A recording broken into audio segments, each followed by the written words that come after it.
All right, let's talk about something cool. Every filmmaker or content creator, in my opinion, needs this piece of gear. Mainly because I never got or understood. I mean, maybe at first when I started my content creation journey, and now that I'm trying to be an inspiring filmmaker, um, why someone would want to use just a small screen on their camera. I mean, I get it if you don't have an external monitor or you didn't want to buy one or you couldn't have one being able to be afforded in the budget. I get that. But you can get monitors so cheap these days. So, if nothing else, a 5 or 7 inch monitor that can serve as a better way to frame your shot and compose your shot. But this right here is what I want to talk about today. And this is what I feel like every filmmaker, content creator, or even if you're just working on a production set, you need something like this. What this is here is the OSEE Mega 22S, and it is a production monitor. And I'm going to tell you all about it and why it should be an important piece of gear in your kit for productions or filmmaking. Hey everyone, welcome back to the channel. Neil here, and I am an inspiring filmmaker and content creator here on YouTube. And I talk about all different things like lighting, different types of gear as far as cameras, lenses, wireless video transmission systems, follow focuses, all that cool stuff that goes into building up your kit for a production. And today I want to talk about something that I added to my kit recently, and it's in the form of this monitor right here. And that's the OSEE Mega 22S, which is a production monitor. And let me tell you why I think this should be a part of your production and your kit for whatever you do, whether it's short films, feature films, documentary films, etc., etc. If you have a director, if you're not directing it yourself, or even if you are directing it yourself, or for gaffers, for people that take care of your lighting, or for your director of photography, you want something that everyone can view while on set, because not everyone needs to stand behind the DP, aka cameraman, and looking over his shoulder or hovering over his shoulder to see what the image is going to look like. This just makes life a lot easier. And I've been able to use it on a few productions, such as my short film that I just recently wrapped, and then also a music video. So one of the cool things that you can do with this monitor, obviously besides view your image, is this right here. And let me just show you.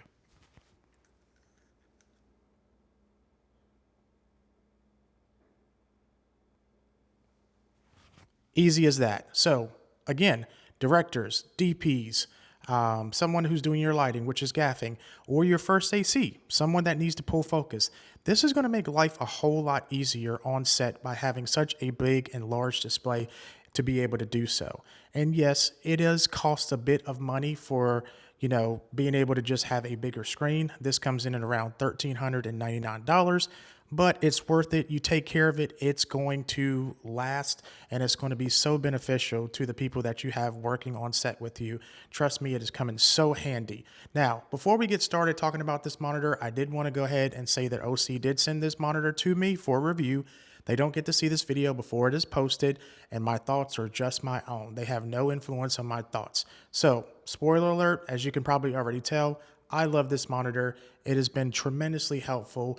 I do have, 7-inch monitors that I use on camera, but again, you can't have your gaffer or your director or your first AC pulling focus just by that. And yes, you can get a 7-inch monitor, make it a director's monitor, put a wireless video transmission kit on it, but it's still only 7 inches. There are bigger monitors out there, but this really is just kind of like an unbeatable value for me, because monitors alone, on camera monitors from the likes of Small HD, their filmmaking monitors and their series of those cost just as much as this thing. But here are the benefits that you get with this. So again, this is a 21.5-inch monitor, and it is a 10-bit IPS LED panel. The nits on it is 1500. You can put in custom 3D LUTs. It already has some built in. What I also like about it is the flexibility of having HDMI as well as 3G SDI inputs and outputs. You can also do time code and audio metering on the SDI. You got all your standard exposure, framing, focus tools, false color, all of that good stuff. It comes with a sun hood. If you wanted to mount this, say, on a Video Village cart, you do have the VESA mount patterns in the back. And then you can also upgrade the firmware via USB-A input port. It has a C-stand adapter. It also has desktop feet. And it includes a V-mount battery plate, which is really nice. So not only can it plug into the wall, but you can power this monitor using a V-mount, which I'm currently doing right now. So versatility is just there, guys. And the fact that you can have everyone look in on it, besides obviously the DP, someone who's operating the camera, your director, your focus puller, your person that's doing your gaffing, it just can be so functional on set. The panel itself is very bright. I haven't been able to use it in outdoor conditions. Both scenarios were indoor conditions, but I can tell that 1500 nits is enough for most applications in most situations. So you have all your standard feature tools on it: false color, waveform, vector scope. And what I really like about it is it's just really simple to use. You have 4 function buttons up front here, which you can change the different ways that you want to view your particular assets here and your functionality. So we got waveform here, audio meters here. I have my vectors here. So it's really nice to be able to play around with this, so that way you can have multiple monitoring tools all on screen at the same time and still get a preview of your image here, which I really like. Now, you're currently seeing me in red because of the focus peaking that I have on my camera. But then boom, you can just put it back to that, and you can customize all of these buttons. It has a little knob right here in order to go through the menu system and all that stuff. Audio can be pumped through here. Why you would want to do that, I don't know, because if you're using this on a production set, you don't want that audio and that feedback to come through however you're capturing audio, whether it's wirelessly or with a boom mic. Has a really nice handle on here as far as build quality. Really solid. It is a plastic build, but it feels really good. It doesn't feel cheap. And again, just being able to have the flexibility to have not only HDMI, but SDI on the back of this thing in and out really is nice, because that way, if you're running it from your camera, whether it's wired or wirelessly, like I'm doing now, you still have the ability to go ahead and run another feed out to, say, another HDMI monitor, or like a director's monitor. If you have a 7-inch handheld one, like I was kind of speaking of DIY 7-inch director's monitor earlier, or SDI, or wirelessly, again, if you put another wireless kit on the back, because this has accessory mounting plates for cheese plates. So currently you can't see it because I kind of hid it. I didn't want it to just be sticking up. I'm using the Hollyland Pyro S wireless video transmission system, which also does HDMI and SDI. So if you wanted to run it wirelessly out to another monitor, you can do that, because it does have that HDMI in and out, depending on what your camera feed output is. So, today's video is just something short and sweet. It's nothing really a lot to say about the monitor besides I like it. Again, incredibly useful for my productions. It's just something that works or either doesn't. And this one works really well. And the functionality and the things that are built into it is really nice. So I enjoy using it. At times it can be, a little cumbersome or something like that. But as you can see, it's just on this little light stand here. You don't even need anything really super strong to mount it on and stuff like that. So just a little light stand. Obviously you want to put a little sandbag at the bottom. That way you don't have to worry about it tipping over in case somebody knocks into it. But it's just a great resource to have on set for your productions and stuff like that. So got any questions about it? Leave them down here below in the comment section. I would be happy to answer them.